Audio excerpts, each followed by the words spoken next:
Colin Firth has been called the thinking woman's heartthrob, and his new film, The King's Speech, is already getting a lot of Oscar buzz. Firth takes on the role of King George VI, who rose above a speech impediment to lead his country. Get up! You can't sit there! Get up! Why not? It's a chair. No, that is not a chair. That is St. Edward's chair. People have carved their names on it. Chair is the seat on which every king... I don't care how many royal... Listen to me! Listen to me! Listen to you by what right? By divine right, if you must. I'm your king. No, you're not. You told me so yourself. You said you didn't want it. Why should I waste my time listening Because I have a right to be, and I have a voice! Yes, you do, Colin Firth. Good morning to you. Good morning. I cannot say enough about this film. I'm not blowing smoke. It is fantastic. There is so much buzz about it, too. It is a small film. Why do you think it's making such a big splash? Have you figured it out? No, I'm still trying to figure it out. I mean, we were worried that we were probably making a rather difficult little film, you know. And because? Well, it's set in 1937. Does anyone care about that era? Does anyone, you know, how many people care? I know plenty of people care about the royal family, but not everybody. Right. And your character has a stammer, so well, you're dealing with that as well. Yes, and then one had to finesse that so that you didn't compromise how painful it is to listen to. But you also, it had to be something people could sit through. You know, and I think there was concern that it would alienate people in some way, but actually, it seems to connect with so many people who don't think this film is for them. You know, that's the thing I hear most often. I really did not imagine I was going to enjoy this. You're used to playing fictional characters. Is it more difficult to take on a historical figure, somebody who is real? Yes, in some ways it might be. I mean, I have. One time in my life, 25 years ago, I played a man my exact age, which is unusual, and he was all the time on the set, and that was the hardest of all, probably. This, I had some room to maneuver because people don't have an image of him in their mind the way they do with, say, Churchill. Right, exactly. And he is Queen Elizabeth, so people in the audience know he is her dad. That's right. Right, the Queen Mum's husband. It's not that long ago in the grand scheme of things, and he has relatives who are very much alive, exactly, and one also was very conscious of that. Were you able, did you reach out to the royal family to get some perspective on him? Could you have? One could try.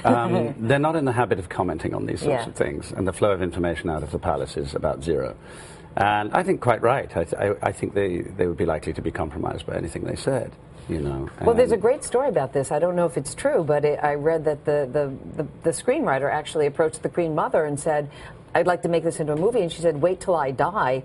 And then 30 years later, well, exactly. So it's been sitting around for 30 years. She lived to 183. So, I think the guy thought there's limits to being noble about this. You know, I'm not getting any younger myself. I mean, if she'd said yes, I'd have been too young for the role. Let's put it that way. So, you know, I'm quite glad it worked out the way it did. And I know your sister is a speech therapist, and you leaned on her because it was very important to you that you get this right. Yeah.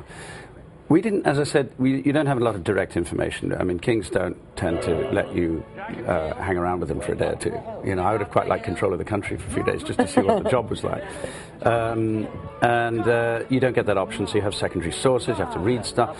So, and also this therapist, we had this amazing moment where we uncovered his diaries and letters. We traced the family of Lionel Logue, the speech therapist, and he had this incredible material of reported conversations. Some of the dialogue you hear in the movie is from the diaries. Now, you know, we had that material, but he wouldn't have been much of a therapist if he'd documented the therapy sessions for everybody to read.